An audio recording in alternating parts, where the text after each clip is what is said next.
Actually seeing and hearing a racing car in the flesh as it tackled the magical winding ribbon of road at Bathurst was a moment of pure joy.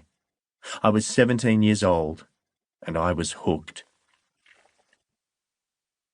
Compared to the faster V8 Ford Falcons and Holden Tiranas that appeared seconds later, the little Japanese rotary-powered coupe was hardly the rocket I conjured in my mind at first blush, but I thought it was brilliant nonetheless, and the image remains vivid in my memory today. Throughout practice and qualifying, I was awestruck by the passing parade of superstars and their cars at this holy place, and it all led to the great race on Sunday. In those days, self-preservation meant adopting neutral colours. Although I was a devoted Peter Brock fan, it became obvious very quickly that not wearing a Holden or Ford t-shirt meant you could enjoy a form of peace and dodge the abuse handed out to those who dared to support either brand. My Suzuki motocross t-shirt was the perfect attire, except after day 3. The naive teenager's guide to Mount Panorama survival in 1977 began with finding a good location from which to watch the race.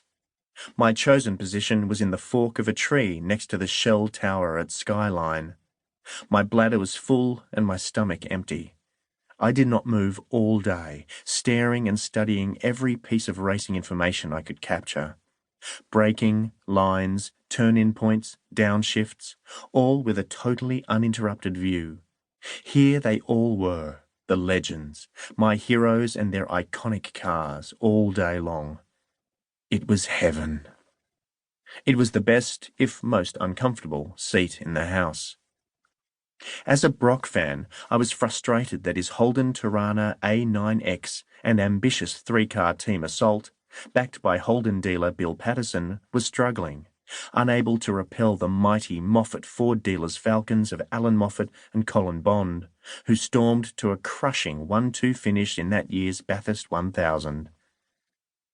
Thinking about it later, the impression made on me by that Mazda RX-3, and then by Moffat, Bond, Brock & Co., was profound. It left me with a fixation. I had to find a way to get to the other side of the fence. I had wanted to race cars from as far back as I could remember, and that first Bathurst trip sealed the idea in my mind. The problem was that I had no idea how on earth I was going to do it.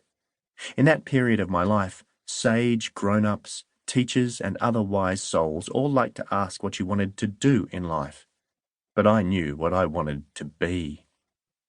Despite the dismissive smiles and disengaged chuckles, my matter-of-fact response was always the same.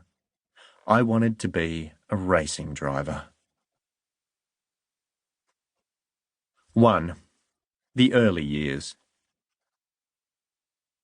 As a toddler, I would stand and lean in between my parents from the back of the car across the gigantic bench seat while we were driving along, and call out all the various brands and models of the cars rattling towards us. At the age of 3, I could spot a Hillman Hunter from a Hillman Imp a mile away. Already, I was perfecting one of the most useless skills known to mankind. Clearly, almost 6 decades later, I've made zero progress in life. I'm still shouting at cars from afar. Back then, there was no such thing as a compulsory seatbelt. By modern standards, this was crazy dangerous. And can you imagine the boring monologue my parents had to endure from the gibbering kid in the back? Ugh. But ever since then, my imagination has been overstimulated by anything on wheels, and anything to do with engines, automation, and performance. I was born in July 1960 in Ballarat, about an hour from Melbourne. It's a town that can be bitterly cold for large chunks of the year. I often say I was born, bred, and snap frozen there. My love of all things automotive kicked in early. The catalyst for my lifelong obsession was probably my dad, Colin. In fact, the whole Crompton household had an automotive vibe. Dad and my mum, Alwyn, detailed cars for various local dealers and, in a wonderfully 1960s Australian phrase, did up cars, buying and selling them in their spare time. That was how they made it. To keep listening to this audiobook, I've left you a link in the description so you can do it at no cost thanks to Audible's 30-day free trial.